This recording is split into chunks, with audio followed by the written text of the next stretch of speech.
Para sahabat, isme ketiga yang memandang desa adalah pluralisme. Ini paham kemajemukan yang dipengaruhi dibentuk oleh tradisi liberalisme barat. Pluralisme secara garis besar menyampaikan kritik keras terhadap romantisme dan esensialisme. Sembari mengatakan bahwa desa adalah situs otoritarianisme, situs feodalisme, situs penguasa tunggal, termasuk sebagai bentuk korporatisme negara maupun politik dinasti. Itu gagasan pluralisme liberal. Menurut tradisi ini, pluralisme, mereka punya standar liberal untuk melihat apapun, entah itu kekuasaan, negara, pemerintahan, dan juga desa. Standarnya demokrasi, republikanisme dalam pengertian kewarganegaraan. Ya, struktur politik harus majemuk, kekuasaan harus dibagi dan dibatasi. Kalau tidak dibatasi, tidak dibagi, itu akan menghadirkan otoritarianisme dan teman-temannya tadi. Artinya ini potensi manusia, individu, itu tidak dihadirkan.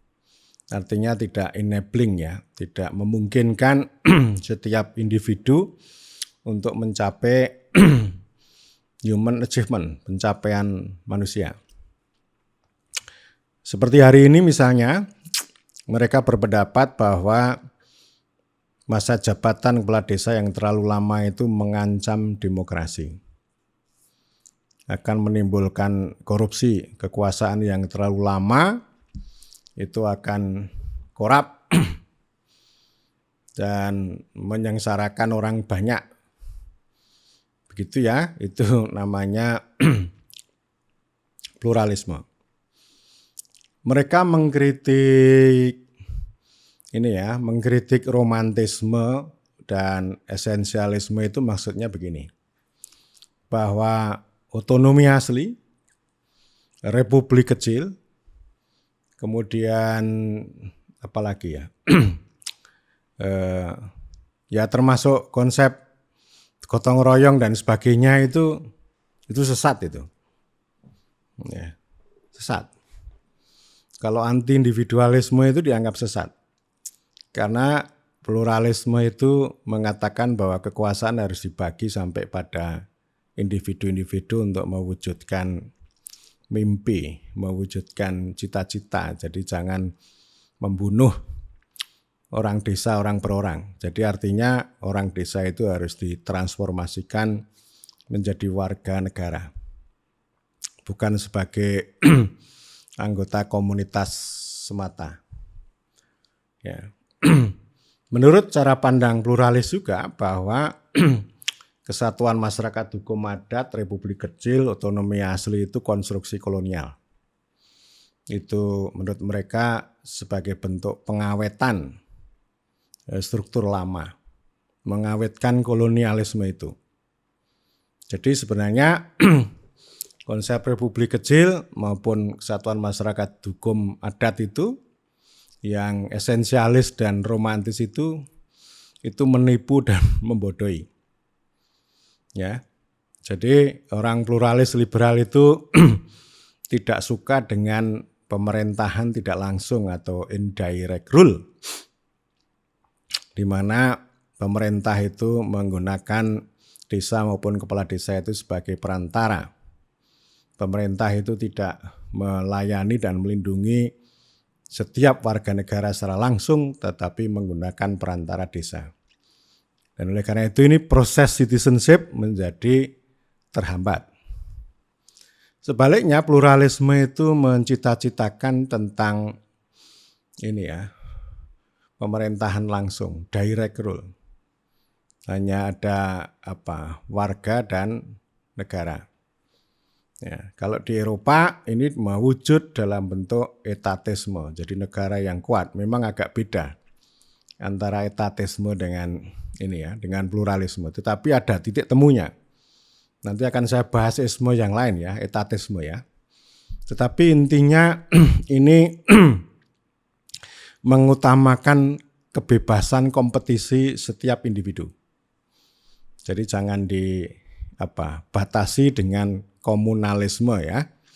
Jadi mereka anti komunalisme. Jadi komunalisme itu disenangi oleh kolonialisme untuk merawat hegemoni. Hegemoni itu ya supaya awet kekuasaannya. Salah satu contoh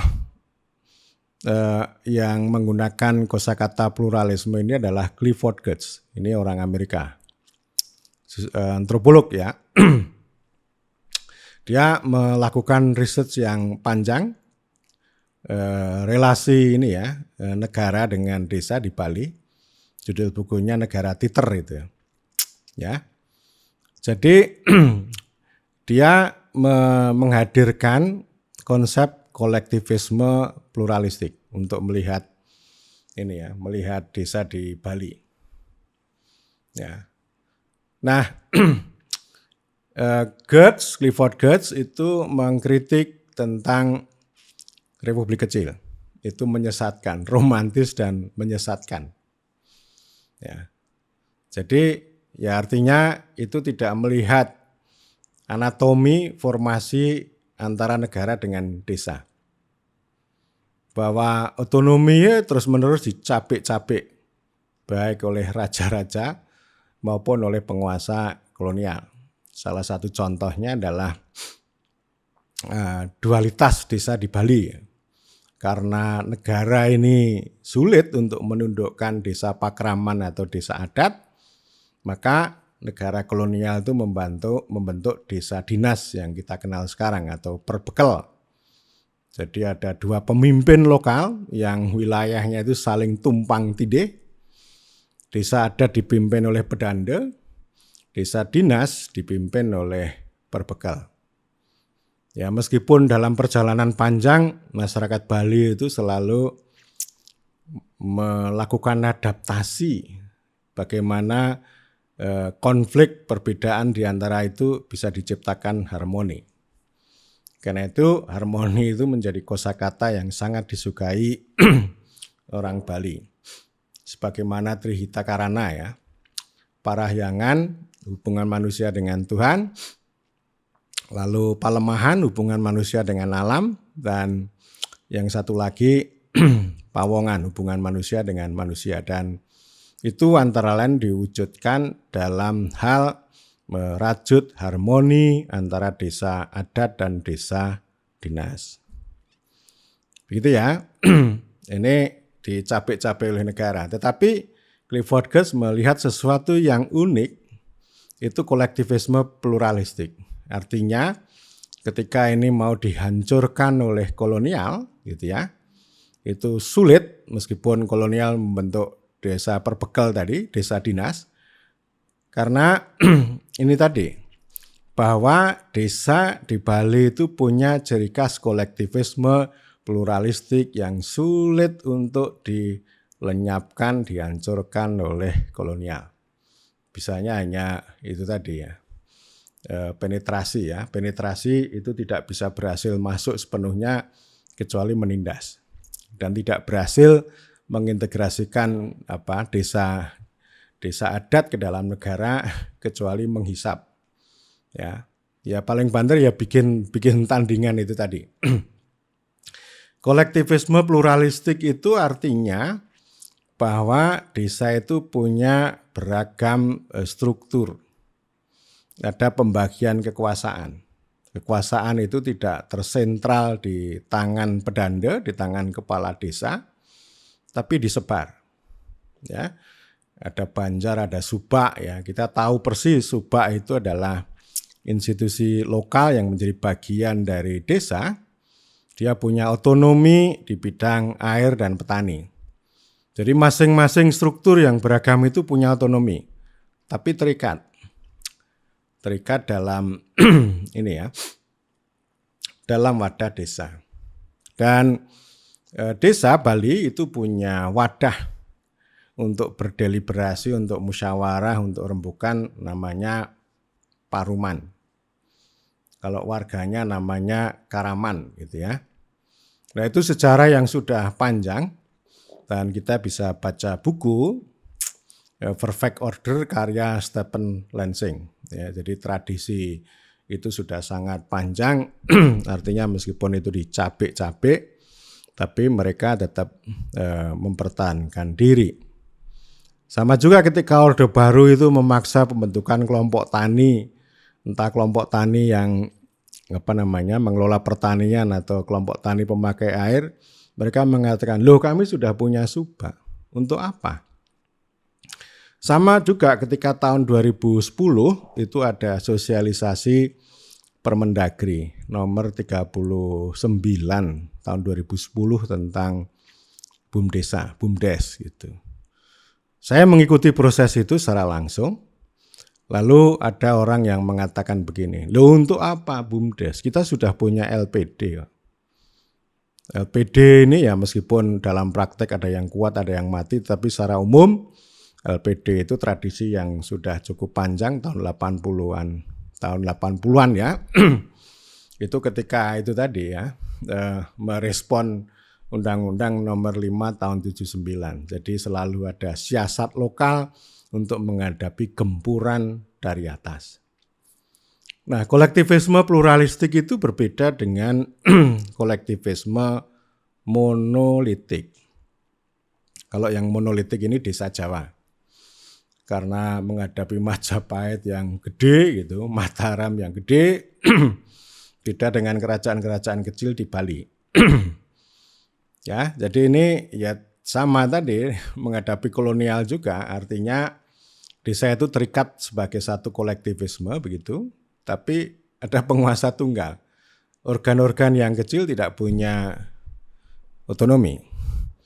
Oleh karena itu di zaman baru yang namanya organ-organ bentukan negara, ya, seperti Karang Taruna dan sebagainya, PKK itu ya mereka untuk exit dari kekuasaan tunggal itu dia mempunyai organisasi.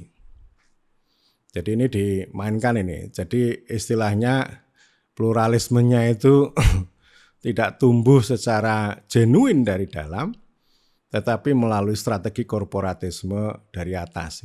Jadi artinya begini, supradesa itu tidak hanya melihat kepala desa secara tunggal, tapi juga ada PKK, ada Karang Taruna, ada LKMD, ada kelompok-kelompok macam-macam gitu ya.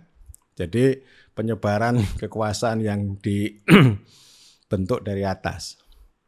Dan oleh karena itu ini menjadi satu poin yang dikritik oleh pluralisme adalah korporatisme negara.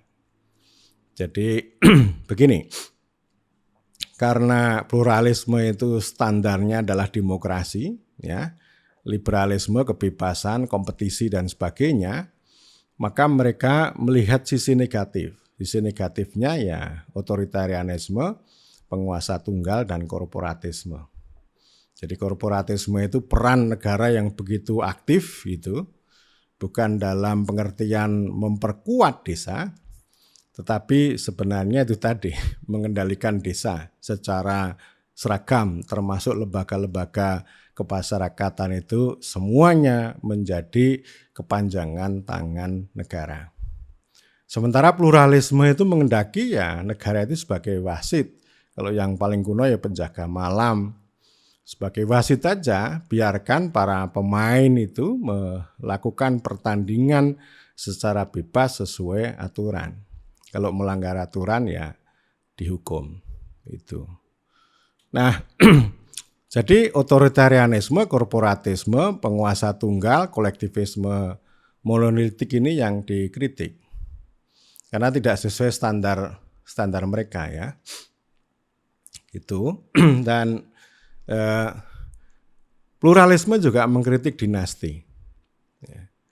Jadi politik dinasti baik itu di level nasional, di level daerah, di level desa juga dikritik. Ini bertentangan dengan spirit individualisme ya.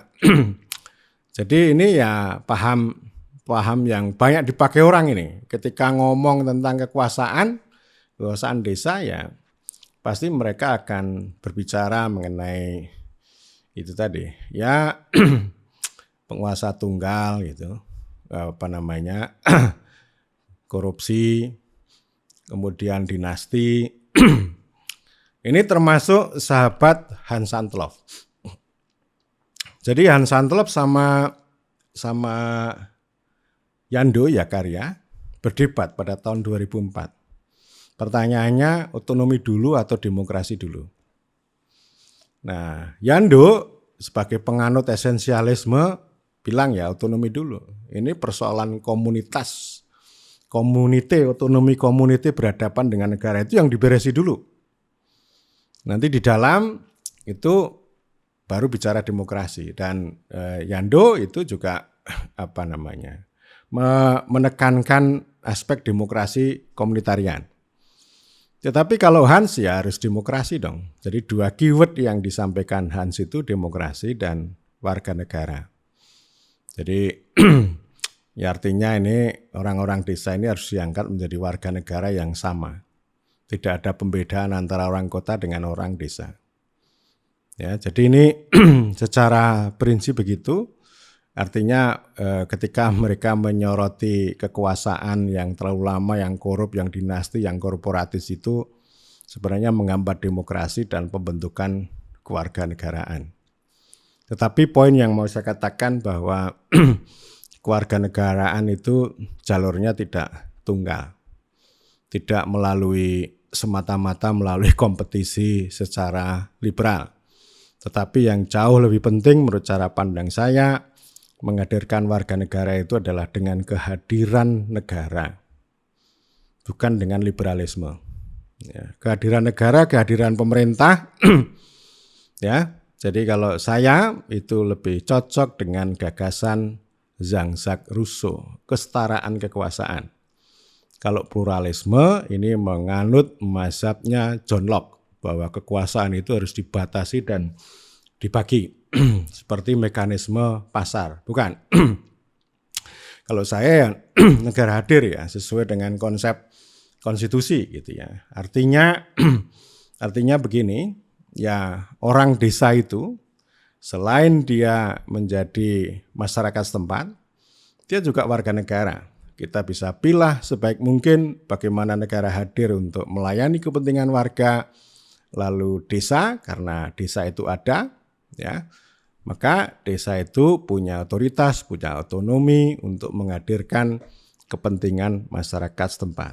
Itulah sebenarnya juga bisa dipandang dari sisi lain itu sebagai pluralisme kewarganegaraan atau kewarganegaraan multikultural, multistruktural. Jadi kewarganegaraan itu tidak tunggal seperti yang dibayangkan oleh liberalisme Barat.